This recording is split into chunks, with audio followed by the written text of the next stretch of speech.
Ya itulah guru matematika. Tapi kalau guru sastra masuk senyum baca puisi. Nah, oh itu orang sudah langsung tertarik dengan puisi. Apalagi puisinya nanti yang akan saya baca ada puisi matematika. 1 ditambah 1 sama dengan 2, masih ditambah lagi la. Ini hebatnya sastra dengan matematika, ternyata bisa dikawinkan dalam tanda kutip, bisa kita sinergikan, bisa kita jadikan satu, bisa kita integrasikan. Maka jangan terlalu kita membedakan bahwa matematika itu ilmu keras, sedangkan sastra ilmu lunak. Nah, itu kadang-kadang ada yang begitu, sastra itu ilmu lunak, matematika ilmu keras. Ya memang dunia butuh keras dan lunak, ya. Kalau keras semua keras, nanti malah jadi kacau ya. Jadi keras mesti jodohnya lunak, butuh itu. Oke, tidak usah membayangkan yang lain-lain ya. Kita bayangkan sastra. Nah, saya akan coba lihat ini kelanjutan dari yang disampaikan oleh Pak Rektor tadi. Nah, ternyata novel ini tidak sekedar bicara matematika, tapi juga berbicara hidromatematika. Hidro itu air, hidrologi itu air. Juga bicara masalah dunia perairan. Ya, dia bukan gadis biasa. Dia selalu banyak tanya. Banyak hal yang sangat mudah membuatnya penasaran.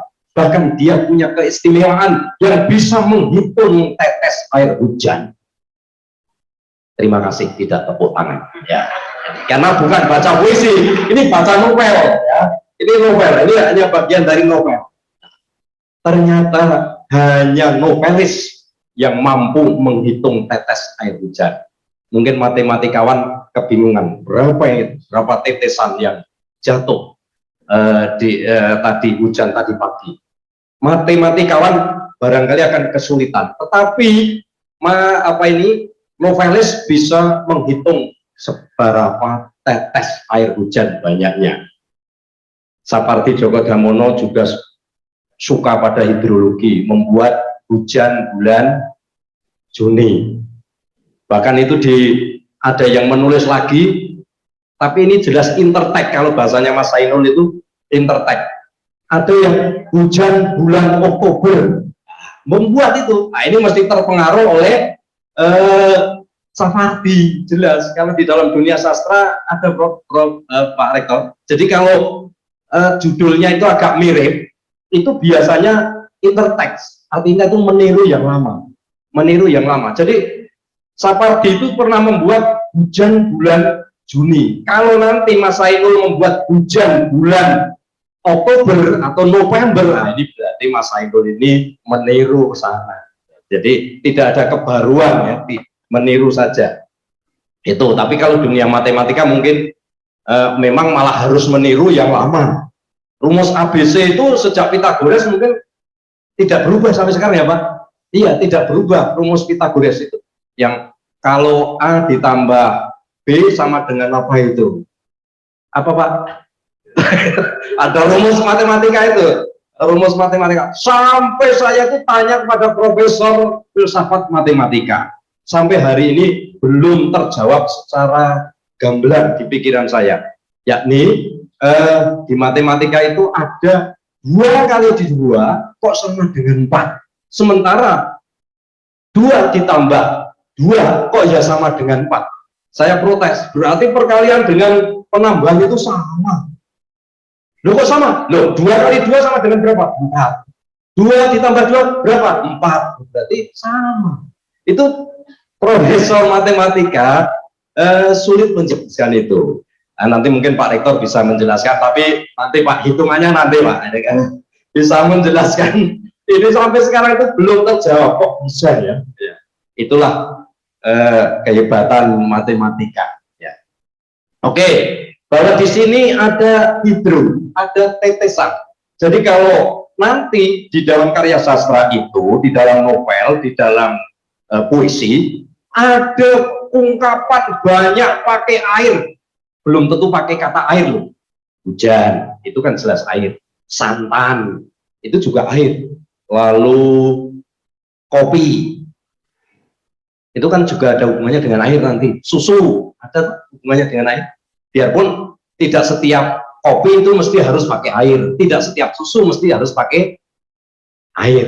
Tetapi kan kopi dekat dengan air, susu dekat dengan air. Nah, itu. Jadi sastra itu cara menafsirkannya kadang-kadang mencari yang terdekat, ya, mencari yang terdekat. Kira-kira semacam itu. Jadi kalau ada novel, ada karya sastra, ada cerpen, ada puisi yang pakai kata-kata air, tetesan air hujan, seperti karyanya Hujan Bulan Juninya Sapardi, itu tidak harus ditinjau atau dikaji. Kalau membuat skripsi adik-adik yang warna kuning-kuning ini, tidak harus menggunakan sosiologi sastra, tidak harus psikologi sastra, ada lagi hidrologi sastra.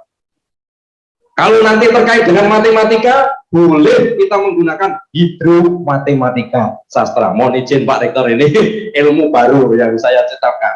Hidromatematika. Jadi hidromatematika. Sebab nanti ada puisi itu ya, cintaku hanya satu ditambah satu. Nanti ada puisi yang begitu. Cintaku padamu hanya satu ditambah satu. Luar biasa ini. Kalau cintaku pada ibu mungkin satu ditambah berapa, saya tidak tahu. Nah, ini puisi.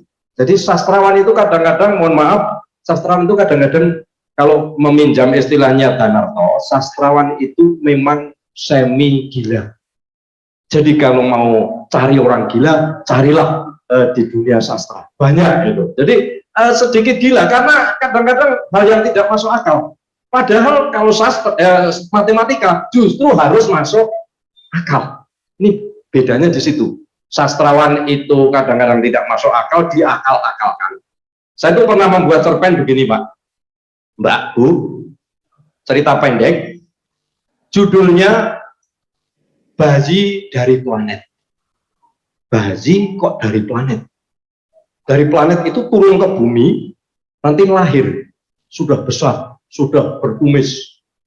Nah, mungkin orang matematika bisa menjelaskan berapa jarak dari planet itu Mars itu ke bumi. Tapi saya menggunakan imajinasi bahwa bayi, karena apa? Ketika naik ke planet itu dia manten baru, dan di sana dia melakukan ritual manten baru maksud saya. Nah, di ritual itu ternyata di sana lebih nikmat, tidak ada yang mengganggu, tidak ada, kalau di apa itu, tidak di planet kan kadang-kadang ada ritual yang terganggu. Baru sedang seru-serunya ada yang chat, ada yang WA, ada yang mendodok pintu, dan kadang-kadang saudara-saudara, kakak-kakak, dan saudara-saudara yang ketika manten itu, kadang-kadang kalau pas saya manten baru itu, kok nggak pada pulang-pulang kok ini. Jadi kadang-kadang itu menjengkelkan itu. Oh, jalan ke sana kemari, itu kok nggak pulang-pulang. Ini kalau adik-adik yang belum pernah jadi manten mungkin tidak bisa membayangkan, tapi bapak-bapak dan mas-mas yang pernah jadi manten bisa membayangkan, kok ini nggak pulang-pulang kok ini. Nah, itu. Kira-kira semacam itu. Loh, kok kembali situ, Mas? Oh, ini. Oh, saya tidak boleh lama-lama berdiri. Oke. Ya, religi matematika. Sastra. Jadi tetap ada sastranya. Nah, novel ini, novel panduan tadi, ternyata juga ada religiusnya. Jadi, Prima tak juga mampu menemukan jawabannya.